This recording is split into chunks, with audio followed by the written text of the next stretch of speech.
ये कंपनी पिछले 1 साल से आईपीओ लाने की कोशिश कर रही है, बट कुछ ना कुछ प्रॉब्लम सामने आ ही जाती है। पहले तो सेबी ने ये कहा कि पहले एबिटा प्रॉफिटेबल तो हो जाओ, उसके बाद ही आईपीओ करने देंगे। ओयो ने कहा चलो ठीक है, प्रॉफिटेबल भी हो जाएंगे, और वो अप्रैल 22 के क्वार्टर में प्रॉफिटेबल भी हो गए। और पता है ओयो ने कितने का प्रॉफिट जनरेट किया? 7 करोड़ रुपए, जब उनकी रेवेन्यू थी 1459 करोड़। 0.4% का एबिटा मार्जिन। एबिटा का मतलब है earnings before interest, tax, depreciation and amortisation. ज्यादा डीप में मत जाइए, बस ये समझिए कि एबिटा प्रॉफिट के बाद भी टैक्सेस, इंटरेस्ट, डिप्रिसिएशन को माइनस किया जाता है, और ये सब काटने के बाद ओयो की 7 करोड़ की प्रॉफिट 415 करोड़ की लॉस में बदल जाती है। इसमें भी सेबी ने इन्हें अलाउ कर दिया था आईपीओ के लिए, लेकिन फिर बीच में आ गई FHRAI। इन्होंने कहा कि ओयो पर हजारों होटल ओनर्स ने एलिगेशंस लगा रखे हैं, कोर्ट में केसेस चल रहे हैं, बहुत से होटल ओनर्स के इन्होंने पैसे भी नहीं दिए हैं, कस्टमर सेटिस्फैक्शन तो एकदम ही नहीं है, और कंपटीशन कमीशन ऑफ इंडिया ने भी ओयो पर फाइन लगा रखा है, इसलिए ओयो के आईपीओ को खारिज कर दिया जाए। और ऐसा ही हुआ, लेकिन फिर से ओयो ने फ्रेश डॉक्यूमेंट्स फाइल करते हुए पब्लिक जाने का सोचा है 2023 में। बट अनफॉर्चुनेटली आज ओयो का नाम सुनकर सिर्फ 2 चीजें दिमाग में आती है, एक तो वो सब और दूसरा फ्रॉड। तो ये अगर आईपीओ ले भी आते हैं तो कौन सा रिटेल इन्वेस्टर इन पर इन्वेस्ट करेगा, मुझे पता नहीं। बट सवाल ये उठता है कि जिस कंपनी के चर्चे चारों तरफ गूंजते थे, रितेश अग्रवाल जगह जगह पर इंटरव्यूज देते थे, लोग इन्हें अपना रोल मॉडल बताते थे, उस कंपनी की हालत आज ऐसे कैसे हुई? तो आज हम इस वीडियो में बात करेंगे ओयो के फेल होने के पीछे क्या रीजंस है, ओयो इतने साल से प्रॉफिटेबल क्यों नहीं हो पाई है, क्या ये उनके बैड मैनेजमेंट के कारण हो रहा है या फिर अनरियलिस्टिक एक्सपेंशन प्लान के कारण। इस वीडियो में ये भी बात करेंगे कि कैसे so called new age tech startup retail investors को धोखा दे रहे हैं। तो चलिए डिकोड करते हैं ओयो के फेलियर को। आपका टाइम इंपॉर्टेंट है, इसलिए मैंने टाइम स्टैम्प्स ऐड कर दिए हैं, लेकिन इस वीडियो को देखना बहुत जरूरी है आपके लिए, इसलिए वीडियो को आधा अधूरा मत देखिएगा। अगर आपने अभी तक बेसिक शिक्षा को सब्सक्राइब नहीं किया है तो वेट मत कीजिए, अभी कर लीजिए। और हाँ, हमेशा की तरह मैं आपको स्टडी मटेरियल्स भी प्रोवाइड करूंगा कि आप इस टॉपिक को और डिटेल में भी समझ सके। कहानी की शुरुआत होती है 2013 में, जब रितेश अग्रवाल ने ओयो को स्टार्ट किया एक होटल एग्रीगेटर बिजनेस मॉडल पर। बेसिकली उस टाइम पर ओयो किसी होटल के कुछ रूम्स को पूरे साल का एडवांस देके लीज पर ले लेती थी, उसे अपने स्टैंडर्ड्स के हिसाब से डेवलप करती थी, रेनोवेट करती थी और अपने ऐप पर लिस्ट कर देती थी। अब जो कस्टमर से रेवेन्यू आएगा वो पूरी तरह से ओयो का होता था। मान लीजिए आपका एक होटल है जिसमें 40 रूम्स है और आपने प्राइस रखा है 3000 पर डे। अब ओयो आपके पास आके कहती है कि आप इसमें से 20 रूम्स हमें दे दीजिए 1 साल के लीज पर, और हम आपको पर डे के हिसाब से 1500 रुपए देंगे। आपने सोचा कि एक तो एक बार में पैसे मिल रहे हैं और हर दिन के भी पैसे मिल रहे हैं, जबकि बहुत से दिन तो ऑक्यूपेंसी बहुत कम होती है। तो आपने डील फाइनल किया और ओयो ने इस रूम को 2000 रुपए में लिस्ट कर दिया। 2018 तक ओयो इसी मॉडल पर काम कर रही थी, इसलिए उन्हें बहुत सी प्रॉब्लम झेलनी पड़ रही थी। पहली प्रॉब्लम थी लो ऑक्यूपेंसी।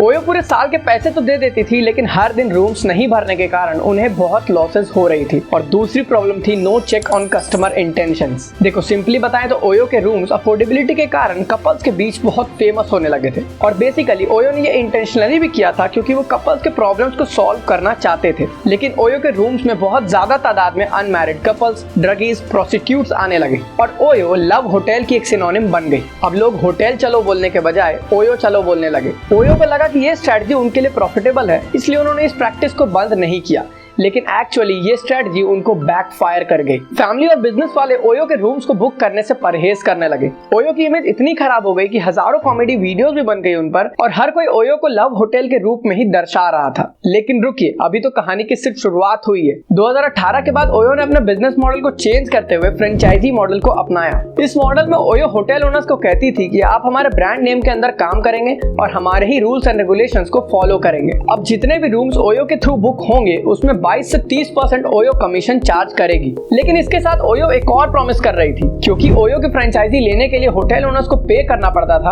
और सारी रिनोवेशन की इन्वेस्टमेंट भी उन्हें ही करनी पड़ती थी। तो उनका ये कंसर्न था कि उन्हें रिटर्न ऑन इन्वेस्टमेंट कितना मिलेगा।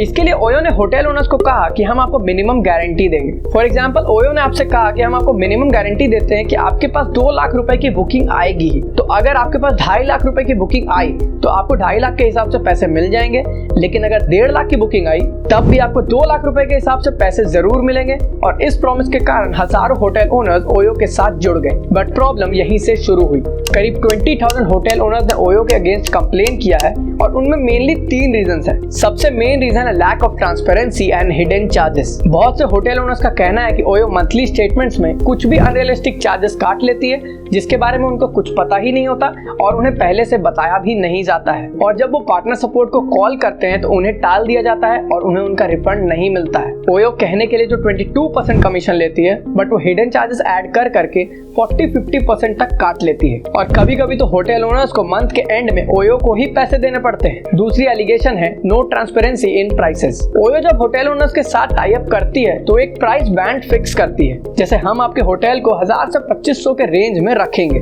लेकिन OYO festive season, peak sales वगैरह वगैरह के नाम पर 1000 वाले रूम पर और डिस्काउंट दे देती है जिसे वो होटल ओनर्स के कमीशन से ही काटते हैं और वो कभी कभी तो उनके रूम के प्राइसेस को बढ़ाने भी नहीं देती है। और थर्ड एलिगेशन है फ्रॉडुलेंट प्रैक्टिसेस। बहुत से होटल्स का कहना है कि ओयो उनके ड्यूज को क्लियर नहीं कर रही है। एक होटल ओनर का कहना था कि उन्हें 7 लाख रुपए मिलने थे ओयो से हर महीने, लेकिन मई 2019 से ओयो ने उन्हें पे नहीं किया है। कुछ होटल ओनर्स का ये भी कहना था कि ओयो उनके होटल में अपने हिसाब से रेनोवेशन करा लेती है और बाद में पॉलिसी चेंजेस के नाम पर एग्रीमेंट को कैंसिल करने को कहती है या फिर उनके ही कंडीशंस पर काम करने को कहती है। और ऐसी एक एलिगेशन के बारे में अंकित गोयल ने कोरा पर बताया। इनके पोस्ट का लिंक मैं डिस्क्रिप्शन में दे रहा हूं, आप जाके पढ़ सकते हैं।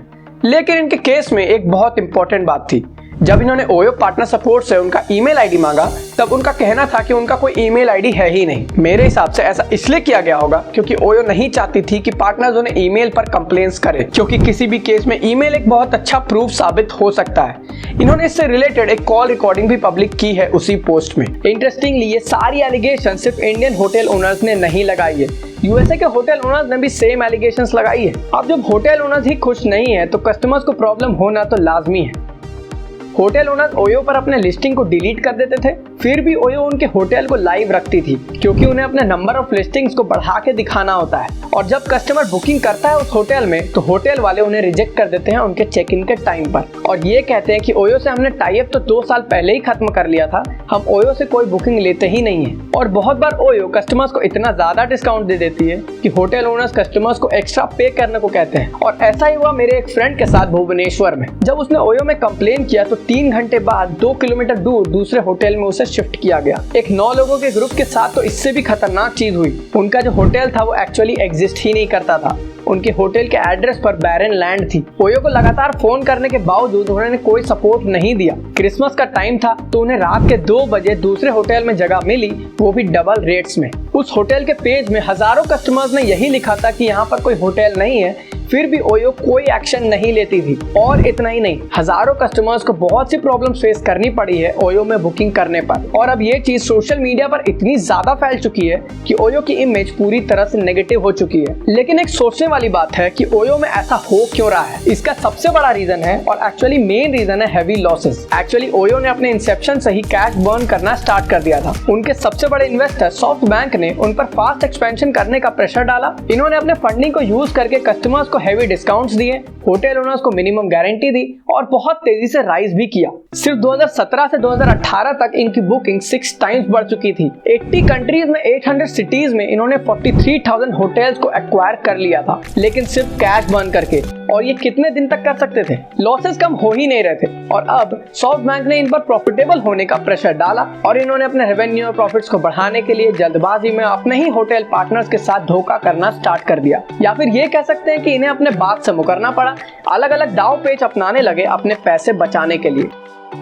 आज के दिन ओयो ने अपने बिजनेस मॉडल को पूरी तरह से रेवेन्यू शेयरिंग मॉडल पर शिफ्ट कर दिया है। मतलब अब ओयो कोई मिनिमम गारंटी नहीं देगी, बस आपके पास जो ओयो के थ्रू बुकिंग्स आएगी उसमें ओयो अपना कट रख के आपको बाकी पैसे दे देगी। हालांकि यही मॉडल ओयो को शुरू से ही अपनाना था, लेकिन फास्टर एक्सपेंशन के चक्कर में इन्होंने अपने ही पैर पर कुल्हाड़ी मार ली। लेकिन एक बात और है, ये जो प्रॉब्लम्स ओयो फेस कर रही है ये आज की बहुत सी न्यू एज टेक स्टार्टअप भी फेस कर रही है, जैसे ओला, जोमेटो, पेटीएम, बायजूस एक्सेट्रा। पहले तो ये कैश बर्न बंद करके ग्रोथ हासिल करते हैं और फिर ग्रोथ के नाम पर जब वैल्यूएशन बढ़ जाती है तो इनको आईपीओ लॉन्च करने का परमिशन मिल जाता है। लेकिन इतना लॉस देने के बावजूद इन्वेस्टर्स आईपीओ आने के बाद कैसे कमाएंगे? इसका सिंपल आंसर है, ओयो में अभी तक $4.1 बिलियन इन्वेस्ट किए गए हैं और उनकी वैल्यूएशन बताई जाती है $9 बिलियन। तो जब इन्वेस्टर्स अपने शेयर्स को सेल करेंगे तो ऑब्वियसली उन्हें प्रॉफिट तो होगा ही। फॉर एग्जाम्पल, आपने ओयो में 10% स्टेक लिया था जब ओयो की वैल्यूएशन थी $1 बिलियन, तो आपको पड़े होंगे $100 मिलियन फॉर 10% स्टेक। लेकिन जब ओयो की वैल्यूएशन $9 बिलियन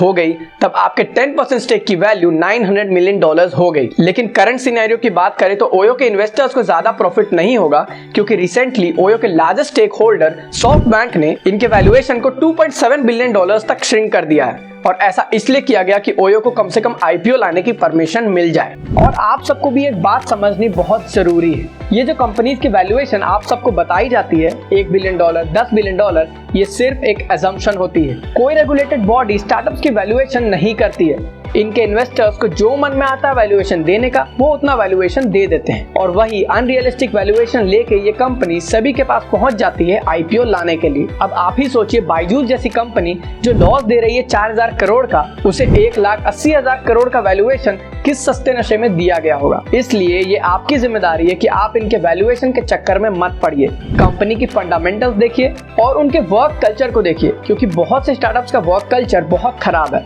और बिना अच्छे वर्क कल्चर के कोई भी बिजनेस आगे नहीं बढ़ सकती। आज जो मामा आज की हर जगह बातें चल रही है वो कम से कम प्रॉफिटेबल तो है, बाकी कंपनीज तो प्रॉफिटेबल तक नहीं है। जोमेटो और पेटीएम जब हेवी लॉसेस में थी तब हमने उनमें इन्वेस्ट किया था। चलिए आप हमें बताइए कि क्या आपके साथ भी ओयो में ऐसा कुछ हुआ है, और अगर हुआ है तो क्या कंपनी ने आपके प्रॉब्लम को सॉल्व किया? और आपको वीडियो कैसी लगी ये भी बताइएगा। इस वीडियो के स्टडी मटेरियल्स के लिंक मैं डिस्क्रिप्शन में दे दूंगा, आप जाके पढ़ सकते हैं। अगर वीडियो पसंद आई हो तो बिज शिक्षा को सब्सक्राइब जरूर कर लीजिए और वीडियो को लाइक भी कर दीजिएगा। मिलते हैं अगले वीडियो में। जय हिंद, जय भारत।